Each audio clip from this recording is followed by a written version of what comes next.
Magandang umaga yung bubungad sa iyo guys pag ganito po yung nakikita natin na sobrang ganda at healthy halaman yung nakikita natin sa ating munting garden. Hello everyone, ito po si Charching ng Succulent Davao and welcome sa ating YouTube channel. And for today's video, so ito guys, yung ating mga halaman dito sa ating plant rack, and then mag-a-update ako guys ng ating mga asterias. So ito at nag-change soil po ako sa ating mga asterias. So hindi ko pa po sila nabigyan ng water. So ayan, at kitang-kita po na dehydrated yung ating mga halaman. So yan yung mga lines na makikita po natin sa kanilang balat guys. Ayan, ano na yan, indication na sign na dehydrated na yung ating halaman, yung ating asya po ay bibigyan ko na sila ng water. So ngayon naman po guys ay i-flex ko lang po itong ating napakagandang ornamental plants na ayan, yung ating mga potos. Ayan, heto sila yung mga plant natin na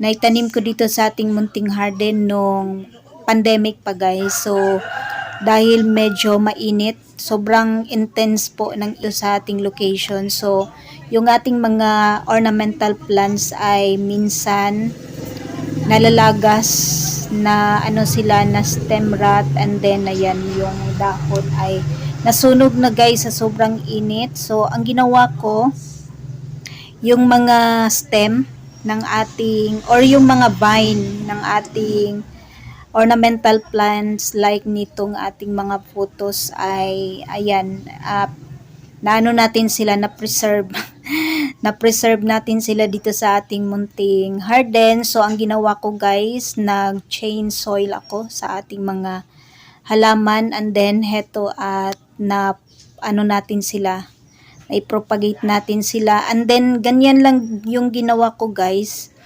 Hindi ko sila pinutol para i-propagate. So ang ginawa ko, pinakatay ko lang sila dyan sa mga pots. So yan, at meron na pong roots yung ating putos. Ayan siya.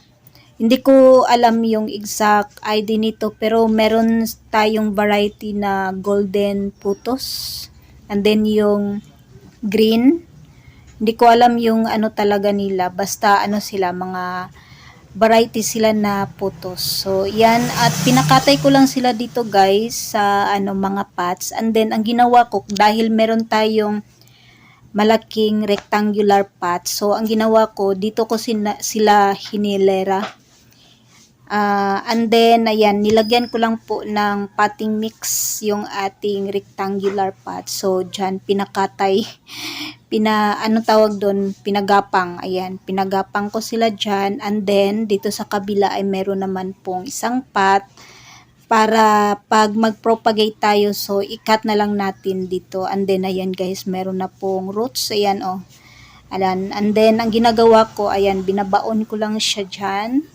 And then every morning lang ako nagbibigay ng water sa natin, mga putos natin. So ito, at gumapang na siya guys. So ayan, nakakapit na po yung kanyang roots. Ayan, so iikot-ikot lang natin siya dyan sa rectangular pot para lush tingnan yung ating halaman.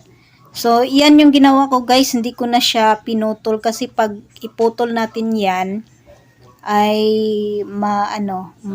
magkarat. And then heto din na rectangular pot ay lalagyan ko siya ng ganito din, yung ginawa natin sa baba. So tatanggalin natin yan. Yan po yung next project natin dito na area. So ganyan siya guys, yung yung plant natin. So ganyan yung naging itsura niya. So pag pag gumapang na siya ng gumapang, ayan, natin siya.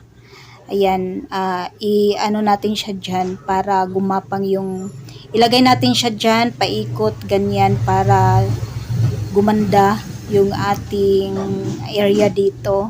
Kasi kailangan ko ng ano dito parang green para hindi masyadong mainit tingnan. So, yan siya. And then, heto, meron tayong golden. So, pag ano yan siya, anong tawag doon? Yung magka-baby or ano. Kasi kinat ko to So, yan yung ginawa ko ngayon guys. Yung ating mga photos. Ayan. And then, yung ating mga hanging pot mamaya ay baba ko. Then, diligan natin sila. So, yan guys ang update dito sa ating munting harden. And then, mag-update ako sa susunod na araw pag medyo gumanda na yung ating mga photos dito sa ibaba ng ating plant trap. And that's for today guys. Maraming salamat po sa inyong panonood dito sa ating YouTube channel. Thanks for watching. Happy planting everyone!